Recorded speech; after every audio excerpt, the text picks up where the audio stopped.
Every defense has, when you call it, has to have an element of it where you have support, where who is the guy that has to set the edge on the defense to allow the pursuing defense to pursue.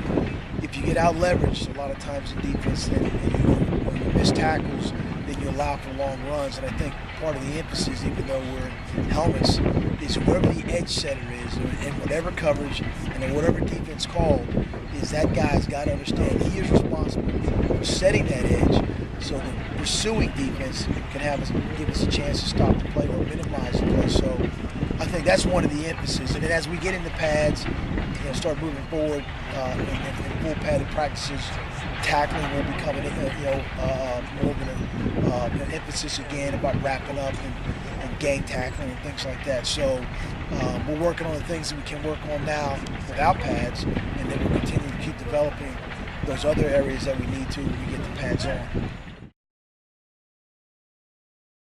You got to remember, this is the expectations of having a really good offense and executing. You have to temper that with the fact that this is their second college practice, and the elements of what David knows right now is limited because it is what it is. And the same with Daquan, but I tell you what, they're going to be really good players. They're going to be good players. So you're hoping that they can catch on faster, sooner rather than later, and both have an aptitude that they get it. David's very athletic.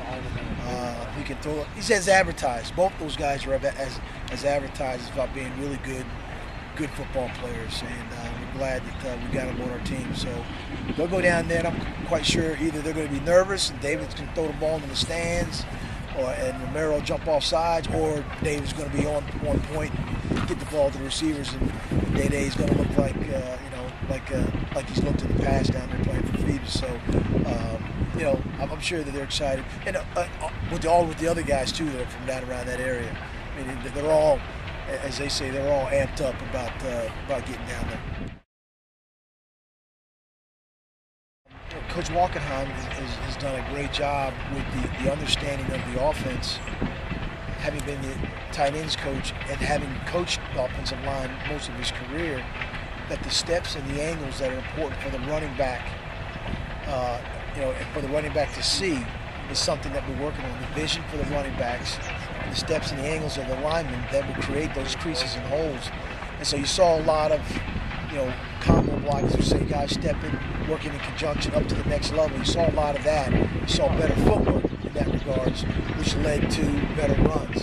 That's what we're hoping to do is again, go beyond just lined up now, and we know the plays, run the plays, but every play has details to it, as Coach Reed alluded to, and make sure that we pay attention to all those details. And so by the end of the 15th practice, that we feel really good about the progression of the team, and we're doing things that come fall camp will become second nature. I would say they're about where they were on Wednesday. I think because Rocco and Matheny know the offense, they have a better grasp right now of it. Michael Strauss made some really good throws today, which is encouraging. As I said, this was David's second college practice, so when the 11-on-11 stuff starts happening and the bullets are coming from all different directions, and rushers and things that happen, then we'll be able to see who can handle the pressure. I mean, who can use their legs or who can use their arms to get them out of trouble. So tomorrow's practice will be one of those type practices, because there'll be situationally some third down, third and long situations. At the end, maybe some goal line, situations. But we'll see how they react when there's a little more pressure on them.